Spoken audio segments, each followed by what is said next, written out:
Otro hecho de fines del siglo XX es la llamada Primera Guerra del Golfo Pérsico.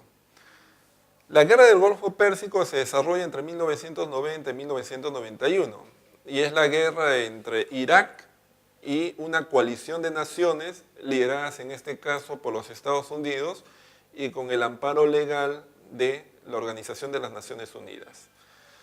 Esta guerra tiene como causa la invasión de Irak de Kuwait, debido a las grandes reservas de petróleo que tiene Kuwait y debido a la situación de crisis económica que tiene Irak después de la guerra que la había enfrentado con Irán, es que el ejército iraquí invade Kuwait. Es una primera causa. Una segunda causa es justamente que ante la invasión de Kuwait, de alguna manera la economía mundial está en peligro porque las reservas de petróleo de Kuwait representan más o menos el 15% de las reservas mundiales. Que una nación, en este caso como Irak, controle esas reservas sumadas a las suyas, ¿no?, de alguna manera implicaba un dominio de Irak de la industria petrolera, ¿no?, que a su vez pues, era una amenaza para las naciones industriales. Y otra de las causas de la guerra del Golfo es también el interés que tienen los Estados Unidos por controlar, ¿no?, de una manera mucho más firme esa región del mundo, en este caso el Cercano Oriente. El desarrollo de la guerra se da cuando el 2 de agosto del año 90, justamente Irak invade Kuwait. Ante esa situación, la ONU, ¿no?, dicta una serie de medidas exigiendo que Irak se retire del territorio kuwaití y ante la negativa de Kuwait, lo que hace la ONU es encargarle a los Estados Unidos y a una coalición de naciones llevar acciones militares para el objetivo de retirar a las tropas de Irak.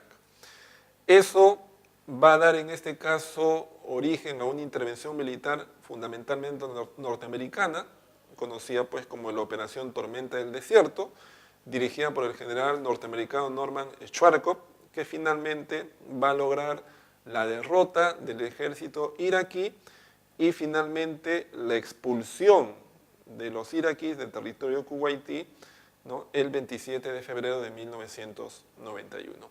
¿Cuáles son las consecuencias de esta guerra? Por un lado, Irak va a ser sometido en las décadas siguientes a una situación pues, de embargo y sobre todo de supervisión permanente para que no se convierta en un peligro para la estabilidad mundial. En segundo lugar, los Estados Unidos van a afianzar su liderazgo militar. De alguna manera, la guerra y el triunfo en Irak los va a resarcir de lo que era el recuerdo de la derrota de la guerra de Vietnam. Y en tercer lugar, los Estados Unidos pues, van a tener una presencia permanente, importante, económica, diplomáticamente en el Cercano Oriente.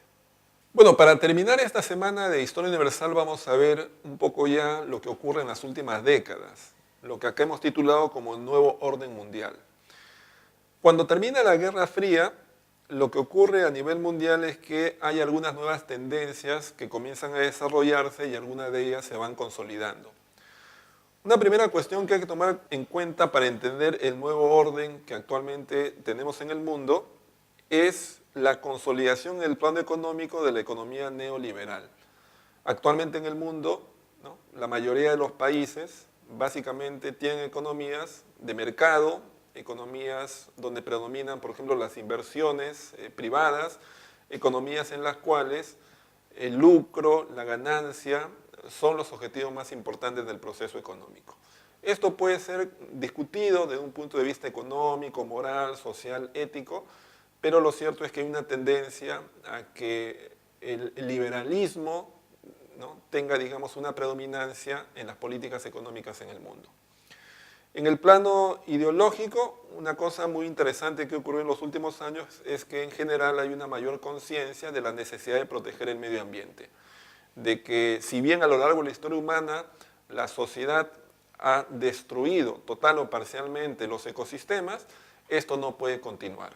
Hay una mayor conciencia pues, por generar conductas, ¿no?, cotidianas como por ejemplo reciclar la basura, hasta medidas mucho más complejas como por ejemplo erradicar totalmente toda emisión de gases que destruyan la capa de ozono, ¿no?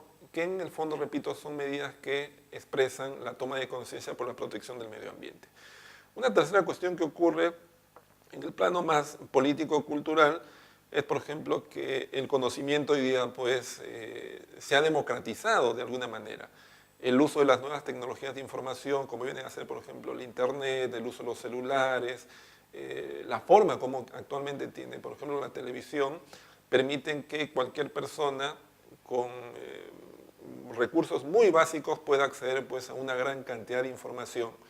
Lo cual además es paradójico, porque por otro lado, la generación de conocimiento muchas veces sigue supeditado a los países más industrializados, los países económicamente más avanzados, ¿no? Entonces hay una situación ahí paradójica, conocimiento generado por algunos países y por el otro lado circulación de información al acceso de cualquier persona. Junto a eso también se ha dado un proceso que se conoce como la globalización. La globalización es uno de los procesos actuales más complejos, incluso desde el punto de vista de la definición de lo que es globalización. Pero sin entrar, digamos, en mayores detalles y en mayor polémica, la globalización básicamente hay que entenderla como una especie de articulación en todo nivel de la sociedad sobre la superficie terrestre. Es decir, hoy día la globalización permite cosas como, por ejemplo, comunicarnos desde el Perú con cualquier lugar en el mundo, de manera casi instantánea y a bajo costo, pero la globalización, por otro lado, también es el que elementos que antes eran propios de una cultura, como las formas de vestir, la comida, etcétera, hoy día sean compartidas y muchas veces sean asumidas por sociedades pues bastante distantes, ¿no? Eso lo vemos, por ejemplo, en hábitos alimenticios que en las últimas generaciones se han adquirido y que eran extraños, por ejemplo, en la cultura peruana, como por ejemplo el consumo de la pizza, o el que elementos propios de la cultura peruana, como por ejemplo el uso de una prenda de origen, digamos, autóctono, como es por ejemplo el chullo, hoy día se utilice pues en muchas regiones en el mundo. Entonces la globalización también es eso, ¿no?